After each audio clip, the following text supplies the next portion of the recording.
يوتيوب والحوار بيتسجل على اليوتيوب يعني تقريبا حوالي 2000 واحد، بالاضافه للتيرن اوفر العالي، ناس بتدخل وناس هي التخصص. اكيد حضرتك اولا روائيه وطبيبه نفسيه، فيعني ماسكه الامور من كل ناحيه. كنا عايزين نقيم حوار مع حضرتك والدكتور هاني. هل من الممكن ان يصاب مجتمع بمرض نفسي؟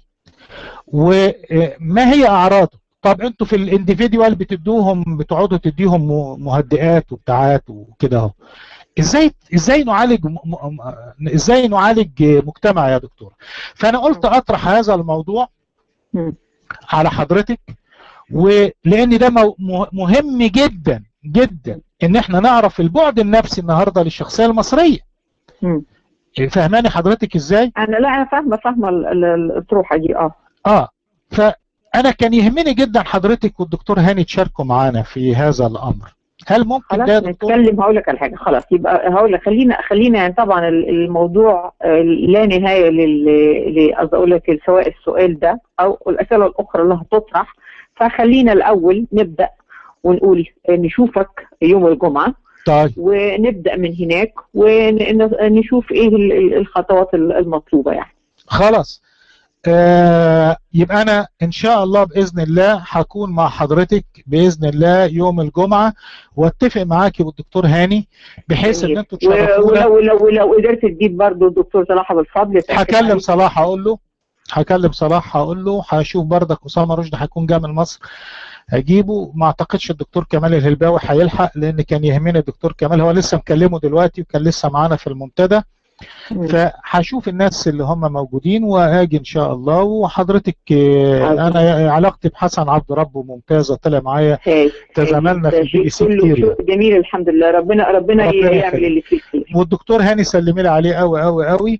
وانا ان شاء الله وانا مشتاقه جدا ان انا اشوفك يوم الجمعه. ربنا يخليك يا دكتور. مع الف سلامه. الى اللقاء. باي يا دكتور. باي. مع السلامه. مع السلامه ستي.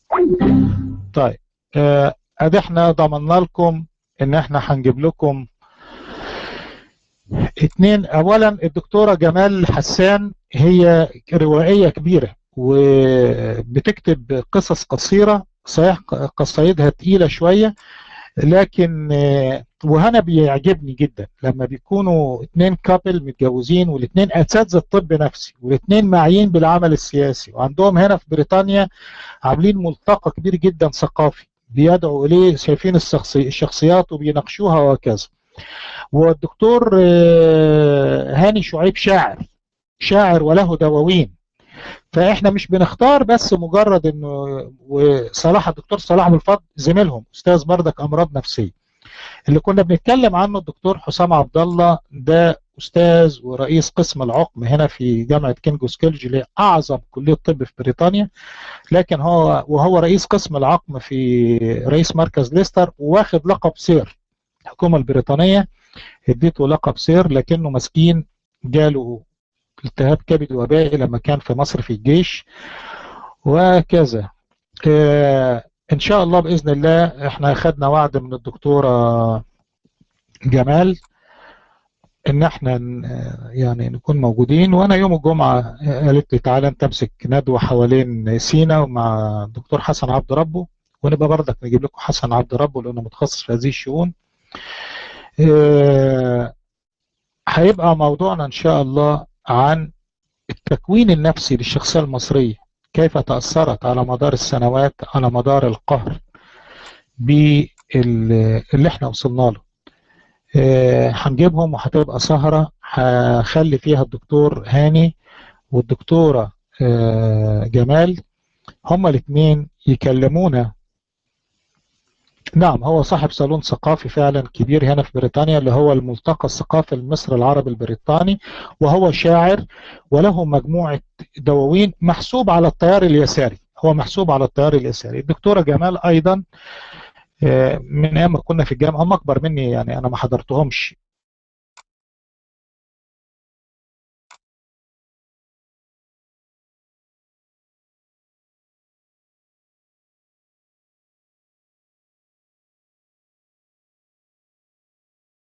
هم أكبر مني لما كانوا في طب، لكن كانوا أيضا محسوبين على التيار اليساري. وهي روائية ممتازة. واذكرهكم للإخوان. احنا ما بنكرهش الإخوان لمجرد الإخوان يا أخ بحبك يا مصر، الكلام ده مش حقيقي. احنا لا نكره الإخوان. هشوف لو في وسيلة ان احنا انا ممكن اسجله. انا هسجل اللقاء ان شاء الله، هاخد الايباد بتاعي واسجل اللقاء، وهو هيكون حوالين سينا، وهتكون المحاضرة حوالين سينا وماذا حدث في سينا. والدكتور حسن عبد ربه معني بهذه الشؤون لأنه هو دبلوماسي سابق، كان وكيل وزارة الخارجية. نعم، اللي عايز أقوله لحضراتكم إحنا لا نكره الإخوان لمجرد الإخوان، ولا ننتقد لمجرد الانتقاد. نحن ضد هيمنة فصيل على الدولة، نحن ضد هيمنة فصيل بيرفع شعار ديني على دولة مفترض أنها دولة مدنية. أنا بعمل فيهم بألفاظ قاسية. أنا أنتقد الأداء السياسي، ومن حق أن أنا وأنا بنتقد الأداء السياسي أقول كل الألفاظ الممكنة. لو سعادتك كحزب دعوي قررت أنك أنت تقعد وتعمل دعوة، وأنك أنت تدعو الناس بالحسنى، وأن لا إكراه في الدين، وأنك مش أنت اللي تملك الحقيقة، أنا هشيلك فوق دماغي كحزب دعوي. أنت حر تقعد في المسجد بتاعك تعمل اللي أنت عايز تعمله، أنا مش همنعك. لكن لما تيجي تمارس سياسة وتمارس حكم باسم الدين، وأحس أن ممارساتك دهيت ممكن تضيعني وتضيع حتى إيمان الإنسان البسيط، يبقى أنا لازم أقف ليك وأقف لك بعنف، لأن أنا غيور على هذا الدين. أنا غيور جدا على هذا الدين، ولأن غيور على هذا الدين يصعب علي أن واحد يأتي باسم الدين يشوهه فتهتز ثقة الناس في هذا الدين.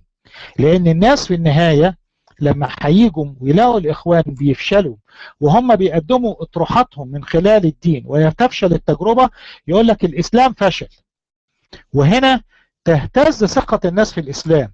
لما تيجي تقول لي إن الإسلام هو الحل وتقعد تقنعني على مدار سنوات طويلة جدا أن الإسلام هو الحل، الإسلام هو الحل، ثم أكتشف بعد كده هوت لما بتيجي تقدم لي الإسلام انك انت تناقضت مع كل شيء كنت بتقوله بالامس، واصبحت النهاردة بتقول لغة يعني برجماتية بتتعامل مع الواقع وتنافي تماما المثالية اللي كنت بتدعيها. انا كمواطن بسيط هحتار في الاول، هحتار، ثم بعد الحيرة هنتظر اللي انت كنت بتقدمه لي. لما مش هتقدمه لي هقول ينعل ابوك على ابو اللي انت جيت دعيت بيه، فيبدأ الناس تكفر وتبدأ الناس يهتز إيمانها. الناس ما عندهاش القدرة للأسف على إنها تفصل بينك وبين اللي أنت بتقدمه، فتختلط الأمور على الناس تتصور أن الإسلام هم الإخوان المسلمين، وتغفل أن الإخوان المسلمين جماعة من المسلمين وليسوا الإسلام.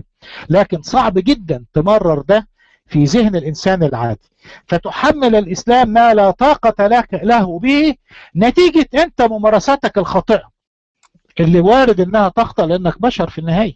وبالتالي كنا بنقول يا أخوانا جنبوا الدين، ما تدخلوناش في المتاهة ده، تعالى كبشر احكمني.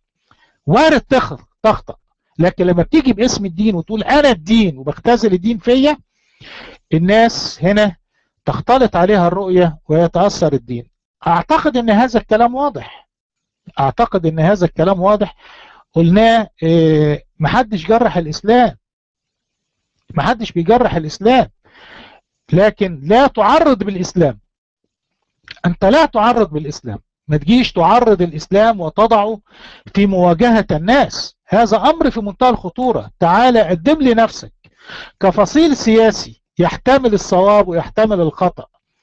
تعالى ابعد وتقول لي أصل المواقف تغيرت لأن الدين بيبيح.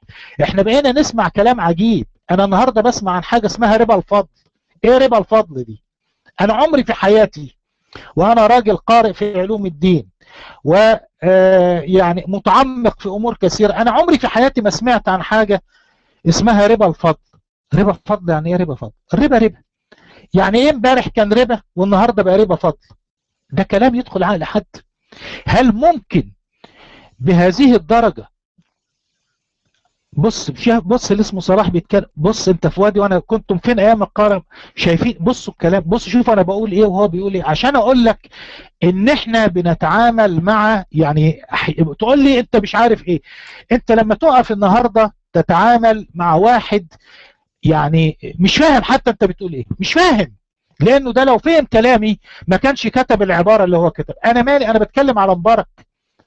كنتم فين ايام القرن؟ امال مين اللي اسقط مبارك؟ انتم يا اخوان يا مسلمين اللي اسقطتم مبارك، مش انتوا اللي اسقطتم مبارك، مش انتم. انتوا اخر ناس خرجتم لاسقاط مبارك، اخر ناس خرجتوا لاسقاط، واول ناس انسحبوا، واول ناس سلموها للجيش، وانتوا منعتوا مبارك، ومرشدك هو اللي طلع قال عليه الاب، اب الاسره المصريه، وانتوا اللي تحالفتوا معاهم، وانتوا انت مش شعب ولا زفت، انتوا سارقين شعب، انت اللي زيك حمار، انت حته حمار ما انتش فاهم حاجه، مضيع نفسك ومضيع وطن معاك. شعب مين؟ ده بيدعي انه مش شعب، دول بيدعوا ان هم مش شعب. ده انتوا قتلتم الشعب وبعتوهم وخنتوهم، وكنتوا الطابور الخامس، وكنتوا الخنجر في خاصره هذا الشعب. شعب مين اللي جاي بيتكلم عليه؟ شعب مين ده اللي جاي يتكلم عليه؟ مصر ده ما يعرفهاش، ما يعرفش مصر في ادبياته. جيب لي واحد يا اخواني. امشي يا اللي اسمك معرس انت، امشي يا ينعل ابو اهلك، ينعل ابوك ولاد 60 كلب، شويه خونه ولاد كلب، وعملاء، عملاء ايران وعملاء للسعوديه وعملاء لقطر وعملاء لكل اللي يدفع. ومصر دي مش موجوده اطلاقا في ادبياتهم، اطلاقا مش موجوده. ما يعرفش حاجه اسمها مصر. شيوخ تطلع تقول كلام عبط عبط عبط عبط.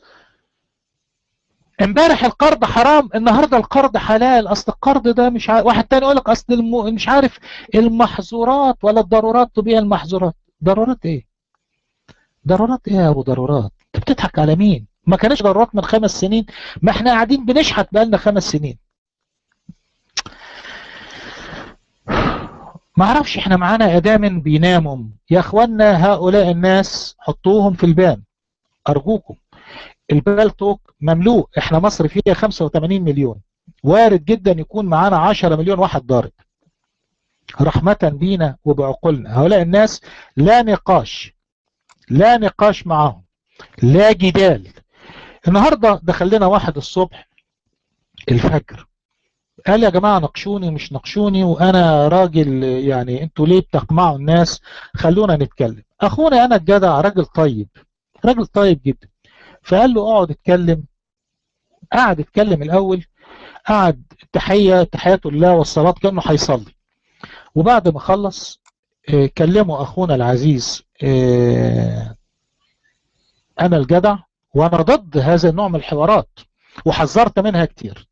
فجأة قعد يضحك بسخرية شديدة جدا وراح قايل له انت والمسيح بتاعك وانت والصليب وانت وقعد شتم في المسيح.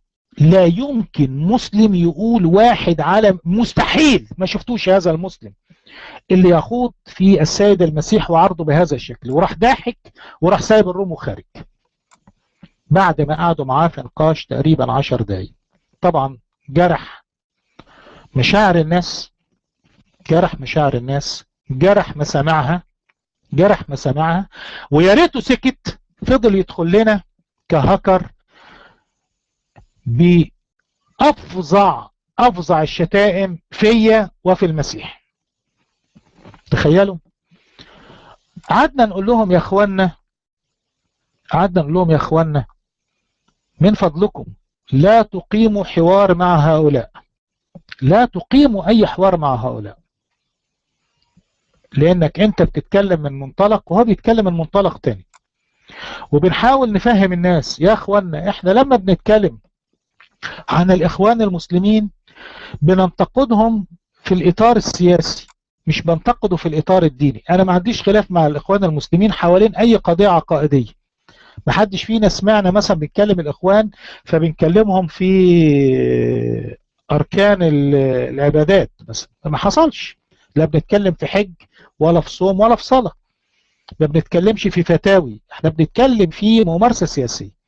لما بنيجي ننتقدهم بننتقدهم من منطلق أدائهم السياسي، لكن اللي بيدخل يدافع عنهم بيدخل يدافع عنهم المنطلق الديني. هو داخل بيدافع عنه من المنطلق الديني. إذن احنا وجهتي النظر متباعدة تماما لا يمكن تلتقي. أنا بنتقد فصيل سياسي، الثاني بيدافع عن فصيل ديني.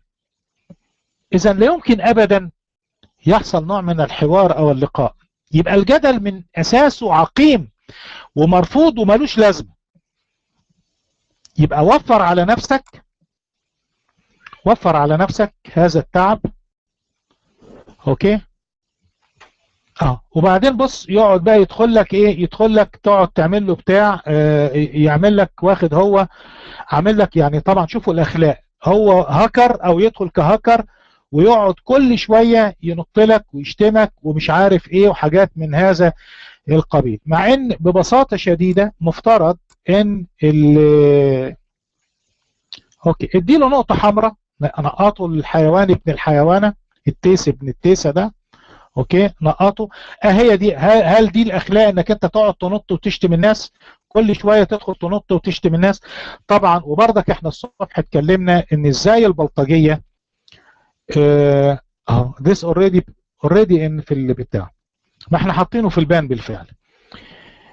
يا اخوانا مستحيل تقول لي ان في واحد اخواني يطلع يسب للناس الدين الصبح ويشتمهم ويشتم دينهم ويشتم كل الناس وتقول لي ده اخواني او ده مع الاخوان. اللي بيحصل ان النهارده في مصر عندنا فكر الالتراس. عارفين فكر الالتراس اللي ساد في الشارع؟ انك تلاقي واحد بيدافع عن الاخوان وهو بلطجي مثلا، هو ما يعرفش الاخوان بيعملوا ايه، انما الاخوان بالنسبه له زي الاهلي والزمالك، فهو تشيع عليهم دون ما ان يكون له اي بعد ديني في الموضوع. ودول اللي بيدخلوا علينا. لما تعالى مثلا تعالى قعدوا قول له تعالى يا حيوان تعرف ايه على الاخوان المسلمين؟ ما يعرفش حاجه، ما يعرفش حاجه خالص. طب بتدافع عنهم ليه؟ لان في ناس فمشي معاهم. فلما بيطلع يشتمك مش بيشتمك بقى بالصيغه الاخوانيه، لا يطلع يقول لك امك وابوك يا ابنك ويدخل لك على البتاع، تسمع كلام مش ممكن يقوله غير بلطجي على راس كباريه. هو ده الموضوع. وراحوا مع الاخوان المسلمين. طيب ما هي الناس هتضيق بده. الناس في النهايه لما هتلاقي ان في واحد بيعبر عن الدين بهذا الشكل، طب انا كافر، انا علماني، انا مش عارف ايه، ممكن الناس تاخد عليا وتسيب. انما لما بيجي لك واحد مفترض انه بيدافع عن مجموعة دعوية بتدعو الى مكارم الاخلاق، مش ممكن مكارم الاخلاق عندما تستفز تطلع تقول له صليبك وامك وجابوك يلي ابوك يلي امك فيها كذا وانا هحط صليبك تحت والكلام اللي احنا بنسمعه. مستحيل. يبقى احنا فعلا محتاجين الدكتورة جمال حسان، احنا فعلا محتاجين الدكتور هاني شعيب علشان نفهم هذه التركيبة النفسية اللي اصبحت يعني داخل المجتمع المصري. لما هنجيبهم اكيد هيكشفوا لنا حاجات كتير، هيكلمك كيف تحولنا الى هذا الامر، كيف انسحق الشعب المصري الى ان الرؤى عنده غامت واختلطت بهذا القدر العالي الكبير. يا ابويا ولك الله يا مصر. ازيك يا لحظة، اخبارك ايه؟ انت رافع ايدك؟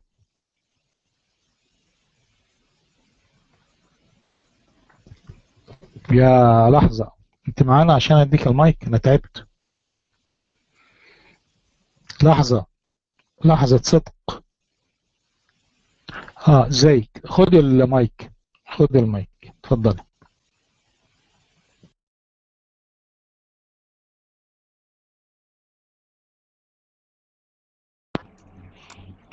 ازيك يا دكتور؟ عامل ايه؟ يا رب تكون بخير. هدئ من روعك. الكلمة دي طبعا كل الفلتك بياخدها عليا لما بقول دكتور احمد هدئ من روعي. ازيك ايجيبت كينج ايجيبت، اخبارك ايه؟ طيب استاذ جو حضرتك موجود عشان بس يعني اقول لك ايه اللي بيحصل بالظبط من الفقره 29 اللي هم رفضوها، او الماده 29 اللي هم رفضوها او معترضين عليها مش رافضينها. هو خوفا من ان هم يقننوا سن الزواج. سن الزواج كان في مصر 16 سنه، دلوقتي بقى 18 سنه. 18 سنه ده بالنسبه لهم مش مقبول. اوكي، هم عايزين يرجعوا، وفعلا اللي بيحصل بالظبط في قرى مصر سواء في الوجه البحري او في الوجه القبلي، بس خصوصا في الوجه القبلي اكتر،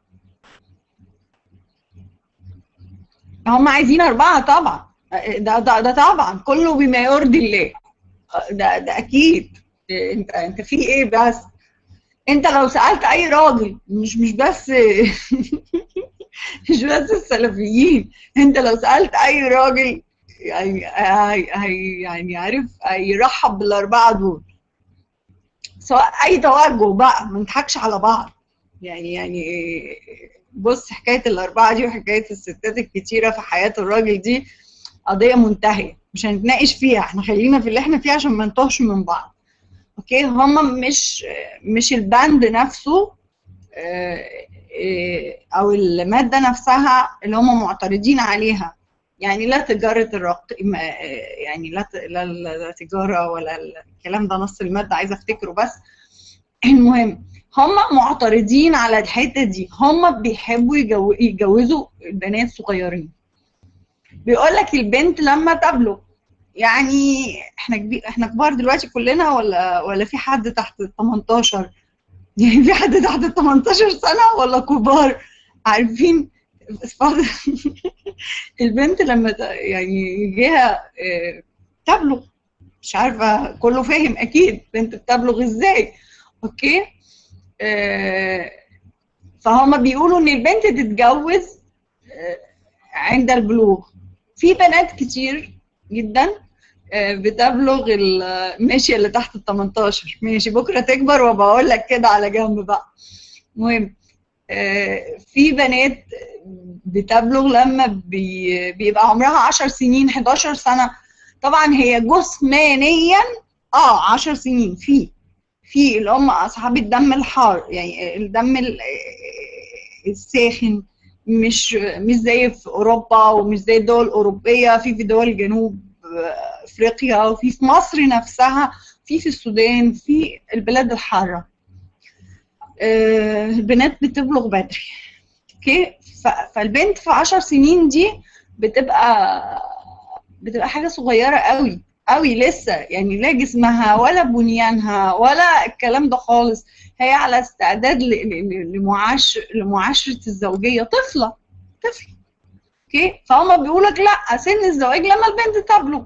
طبعا ده كلام، يعني ده كلام مش عقلاني اساسا. انا بعتقد ان هو مش عقلاني، وان هي 18 سنه سن معقول جدا جدا للجواز، مش اكتر من كده يا ريت. بس هو فعلا بدايته 18 بتبقى البنوته بقى جميله كده وعرفت تحب ومش عارفه ايه، وابن الجيران شغلها، طب فتح الشباك، طب قفل الشباك، ما احنا كلنا مصريين بقى، انا ماليش دعوه بالاوروبيين وماليش دعوه بالناس المصريين اللي عايشين في بلاد الفرنجه. اوكي، انا ماليش دعوه بيهم، انا بتكلم على مجتمعنا احنا المصري. البنت بتبدا من 17 16 كده، بتبدا ايه، لا ابن الجيران فتح الشباك، لا قفل الشباك، لا مش عارفه مين ايه، لا ايه لا ايه، ما عندوش شباك يفتح طاقه في الحيطه يا سيادتك. اوكي، فبتبدا البنت يكون عندها استعداد حتى تعمل ايه، علاقه عاطفيه، او بيشغلها حد او اي حاجه، اي منظر يعني. ايوه اضحكوا. سيبنا احنا من دلوقتي، من عارف العنوسه دي من ايه يا اخويا؟ هم الناس الهاي كلاس كده بتفضل تتنطط الواحده من دول وهي عارفه ان هي تتجوز ولد صغير عنده يوم ما يضربوا الدم يعني هيبقى 30 سنه، يعني لسه ما بناش حياته. اوكي، تفضل تتنطط، عايزه تخليكي بقى جنب امك بقى، خليكي بقى لما يجي لك اللي هيجيب لك كل الحاجات دي، يا اما وارث يا اما بلغ من العمر ارزاله. مهم، خلينا في الموضوع المهم، ما تخرجوناش بره الموضوع. هم عايزين السن ده يبقى صغير عند بلوغ، اللي كل الناس تقعد وتسمع لهم. لا الجواز، هم قصدهم من ده عدم رفع سن الجواز، صدقني. لا لا لا مش الرقيق، لا لا لا لا. بصي يا جو خلينا منطقيين، هو في رقيق في مصر؟ يا جو والنبي خليك منطقي شويه، ما لغوا موضوع الرقيق ده. وباقي الاطفال ايه؟ المسلمين ما بيبيعوش اطفالهم، لا حول ولا قوه الا بالله يا رب. السلفيين ما بيبيعوش ولادهم، هم اللي يهمهم ايه؟ الجواز. الصغننين يتجوزوا البنات الورور كده. الراجل يبقى عنده 60 سنه ما عندوش مشكله يتجوز بنت عندها 18 19 سنه 15 سنه، مفيش اي مشكله. اوكي، ممكن دي نقول عليها تجاره، دي ما هي دي في حد ذاتها نوع من التجاره. انت بتتجوز بعقد، بس انت ما رعيتش فيه ربنا، ما رعيتش فيه فرق السن، ما رعيتش فيه ان انت قدامك سنتين وتتكهن، سنتين وتخش الورش. خلاص بقى على كده تخش الجراج ويعفو عليك الزمن، ودي تبقى لسه بنوته صغيره او لسه يعني مقبله على الحياه.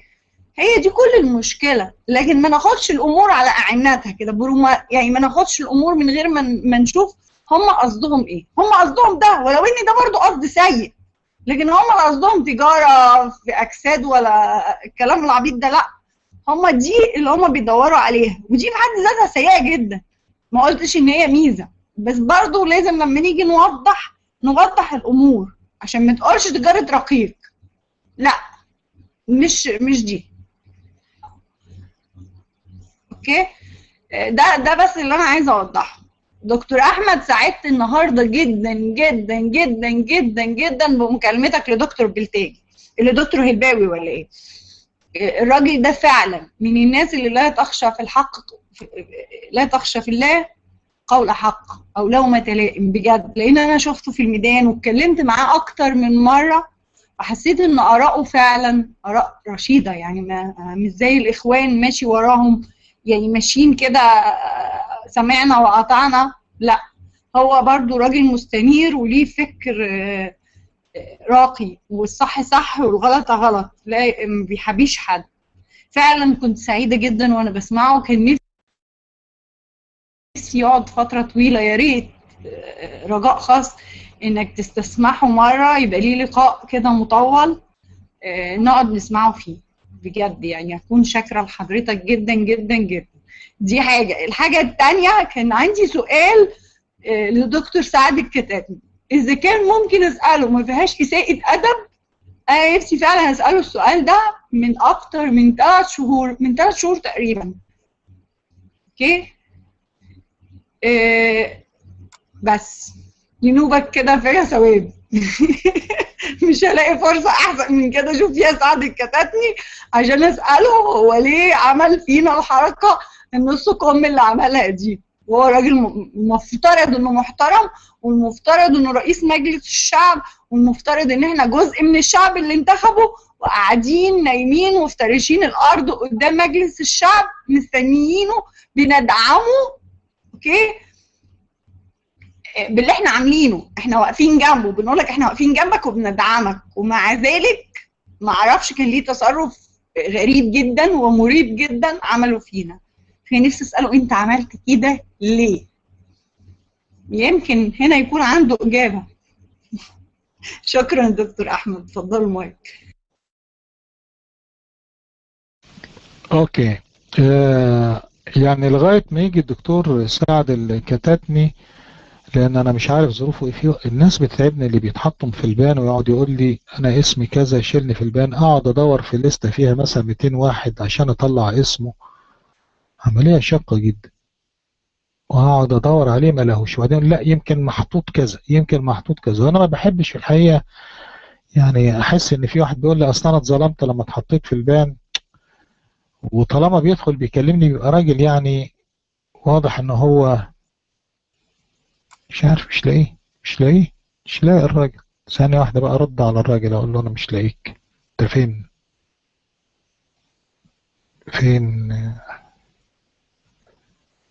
ده؟ مش موجود. والنبي يا اخوانا حد يدور عليه من الادام، حد يشوف لنا الاسم ده، والنبي شوف لنا الاسم ده هو فين. مش موجود في الليستة، مش موجود. طيب حد والنبي من اخواننا الادام يشوف لنا الاسم ده، هل ده موجود في البان، موجود في البتاع؟ لان انا مش عارف ادور عليه، وانا عايز اركز مع الحوار اللي احنا عايزين نعمله. لا ما ينفعش